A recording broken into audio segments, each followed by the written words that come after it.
আর অনেক দিনের ইচ্ছা ছিল নৈহাটির বড় মাকে চোখের সামনে দেখার। তো তারই জন্য ভোর 3টে, ভোর বলবো না রাত বলবো জানি না, 3টের সময় ঘুম থেকে উঠে পড়েছি, মায়ের কাছে আমরা বেরিয়ে পড়েছি। মেয়ে কোথাও গেলে অতটা বায়না করে না, তো সকালবেলা অন্য বাচ্চা হলে হয়তো কান্না করতো, কিন্তু ওকে একটুও কান্না করেনি, যাওয়ার কথা বলেছি বলে উঠে পড়েছি। তো কালী পুজোর পরের দিন আমরা গিয়েছি নৈহাটির বড় মার কাছে।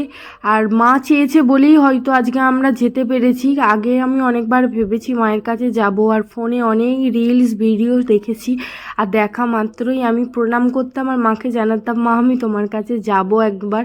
তো সেই জন্যেই হয়তো মা চেয়েছেন বলেই গেছি। হঠাৎ করে কোনো প্ল্যানিং ছিল না, হঠাৎ করে আগের দিন দুপুরবেলা কথা হলো চলো তাহলে আজকে মায়ের কাছে যাব। তো সেই মতো গাড়ি বলে একবারে গাড়ি বুক করে নেওয়া হলো, কারণ যেহেতু আমার ছোট বাচ্চা আছে, তো ট্রেনে বাসে গেলে হয়তো বেশি সুবিধা হতো, কারণ গাড়িতে গিয়ে বেশি একটু ঘুর হয়েছে আমাদের এখান থেকে, কারণ গঙ্গা যেহেতু পার করতে হয়। আমরা কল্যাণী হয়ে গিয়েছিলাম। আর দেখো ভোর 7টা নাগাদ আমরা মায়ের কাছে পৌঁছে গেছি, 4:30-র সময় গাড়ি ছাড়া হয়েছিল। আর আমার মাকে আনার জন্য আমার বাপের বাড়ি অবধি গাড়িটাকে নিয়ে যেতে হয়েছিল, যে ওইটা দিয়েই যা হয়েছিল, সেই জন্য আরেকটু বেশিই দূর হয়েছিল। মা সত্যি মানে মায়ের কাছে গেলেই না তোমার একদম মন ভরে যাবে, মানে একটা শান্তি বলে না, নৈহাটির বড় মা সত্যিই একটা শান্তির জায়গা। আমার অনেক দিনের আশা পূরণ হয়েছে।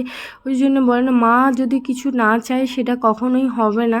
আর যে কোনো দেখবে ঠাকুরের স্থানই না, যদি ঠাকুর টানায় তবেই তুমি যেতে পারবে, না হলে যেতে পারবে না। যেহেতু অনেক ভিড় ছিল আর ওখানে অনেক পুলিশের গার্ড ফার্ড ছিল, তো সামনে থেকে ভিডিও খুব কম করতে পেরেছি, সাইড থেকেই বেশি করা হয়েছে। আমরা ওখানে পুজো দিয়েছিলাম।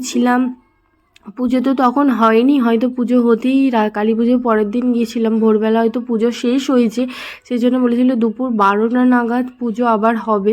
আর আমরা তো অতক্ষণ থাকিনি, অতক্ষণ ওয়েটও করিনি, সেই জন্য আমরা পুজো ওখানে দিয়ে চলে এসেছিলাম। আমরা আমাদের মন ভক্তি করেই পুজো দিয়ে চলে এসেছিলাম। হয়তো পুজো আরেকটু মানে সামনে দিলে আরও হয়তো আত্মা বেশি খুশি হতো, কিন্তু তাতেও খুশি, মা যেটা চেয়েছেন সেটাই হয়েছে। আর ঠাকুরটাকে দেখা মাত্র মানে কান্না পেয়ে যাবে, এত মানে দেখেই যেন মনে হবে তোমার একটা মানে জাগ্রত, কি বলবো একবারে, মানে দেখেই যেন তোমার মনের একটা যেন মা আছে এরকম একটা ব্যাপার ওই ঠাকুরটার মধ্যে আছে। আর কত ভিড় দেখো, তখন 7টা বাজে, 7টার সময়ও যে এত ভিড়, কত দূর দূর থেকে মানুষ আসছে। আমরা বাবু তারকেশ্বর থেকে গেছি কল্যাণী হয়ে, অনেক রাস্তা যাওয়া হয়েছে। আর 7টার সময় বেশ ভালো করে দেখতে পেয়েছিলাম, আমরা ভেবেছিলাম হয়তো লাইন পড়বে অনেক, দেখতে দেখতেই হয়তো বিকাল হয়ে যাবে, কিন্তু সেটা হয়নি। যাই বা হোক, সকালবেলায় আমরা দেখে নিয়েছিলাম, যেহেতু আমরা খুব মানে ভোর ভোর গিয়েছিলাম। আর যেতে ওখানে ওখানে যাওয়ার মানে আমরা যখন বাড়ি আসছিলাম তখন ভিড় আরও বাড়ছিল। তো মায়ের কাছে অনেক কিছু জানিয়ে এলাম, মা যদি সেগুলো পূরণ করে আমরা আবার যাব মায়ের কাছে আবার যাব। আর আমরা গিয়েছিলাম, আমি, আমার শ্বশুর মশাই, তারপরে আমার মুকুল গিয়েছিল, মা গিয়েছিল, আর আমাদের পাশের বাড়ির দিদু আর বর্ষা গিয়েছিল। হঠাৎ করেই মানে ওদেরও যাওয়ার কথা ছিল না, ওরা আগের দিন মায়ের কথা বলেছে যে একবার যাব। হঠাৎ করে আমাদেরও প্ল্যানিং হয়েছে, আমরা বলি যে এরকম যাব আমরা, আপনারা যাবেন নাকি? তো সেই মতো কত মানুষ কেঁদে কেঁদে মায়ের কাছে প্রার্থনা করছে। আর ভোর তখন সকাল 7টা বাজে, তখনও যে কত ডন্ডি কাটছে, কত কিছু, মানে মা সত্যিই জাগ্রত, মানে ভীষণই জাগ্রত। তোমরা যারা ভিডিওটা আমার দেখছো, যদি কোনো দিনও মানে কারোর সামর্থ্য হয় তো যেতে পারো, মানে মায়ের কাছে একবার অন্তত গিয়ে দেখে আসতে পারো। মা সত্যিই তোমাদের মনের আশা হয়তো মা পূরণ করবেন, যদি তোমরা মন থেকে ডাকো, মন থেকে বলো। দেখো চারপাশটা তখনও কত ভিড়, সকাল 7টার সময়তেও এত ভিড় ওখানে। হয়তো আগের দিন রাত্রির বেলা যদি হতো তাহলে হয়তো আমরা দেখতেই পেতাম নাকি, দেখতে দেখতে ভোর হয়ে যেত। এইটা মায়ের আসল মন্দির, এই পুজো কদিন মন্দিরটা বন্ধ থাকে, আর পুজোর পর মন্দির আবার খোলা হবে।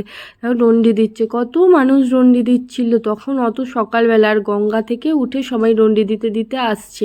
আর গঙ্গাটা খুব কাছে, যদি কেউ চুজুড়ো দিয়ে আসো সব থেকে ভালো, ফেরিঘাট পেরোলে একদম ফেরিঘাটের কাছাকাছি। আমি এর আগে একবার নৈহাটি গিয়েছিলাম, আমি উচ্চ মাধ্যমিকের পর আমার একটা চাকরির ইন্টারভিউ দিতে গিয়েছিলাম, এই রাস্তাটা দিয়েই গিয়েছিলাম, কিন্তু তখন তো আমি অত জানতাম না যে এরম নৈহাটির বড় মা এত জাগ্রত। হয়তো সেদিন আমি প্রণাম করে যেতাম। বাজা এটা উপর দিকে কর, নেই। হ্যাঁ, এরকম। জোরে জোরে। জোরে। এই দেখো গঙ্গা, তো এখানে ফেরিঘাটটা ওপারে চুচড়ো আর এই পারে নৈহাটি, আর এখান থেকে 200 মিটার মানে হেঁটে গেলেই মায়ের, একদম সোজা গেলেই মায়েরে। আর এই যে আমরা সবাই মিলে গিয়েছিলাম, তখনও বললাম না ডন্ডি, কত মানুষ ডন্ডি দিচ্ছে, কত মানুষ। ওখানে একজন ডন্ডি দিচ্ছিল, তার মায়ের খুব শরীর খারাপ, তো সেই জন্যই কাঁদতে কাঁদতে মায়ের কাছে প্রার্থনা করে ডন্ডি দিচ্ছিল। ফেরার পথে একজন মেহেন্দি করছিল, তখন দেখে আমাদেরও ইচ্ছা হলো মেহেন্দি করি, সামনেই যেহেতু অন্নপ্রাশন বাড়ি আছে, সেই জন্য মেহেন্দি করতে গেলাম। বেশ ভালোই লাগছিল হাতটা, কিন্তু আরেকটু কিছুদিন থাকলে ভালো হতো। মোটে 2 দিন ছিল, আমি সিম্পলের উপরেই করেছিলাম, বেশি ইজিগিজি করিনি, 2 হাতেই করেছিলাম। আর মেহেন্দিতে এইভাবে সেই ছোটোবেলায় কবে করেছিলাম মনে নেই, তারপরে বড় হয়ে মানে এই করা হলো।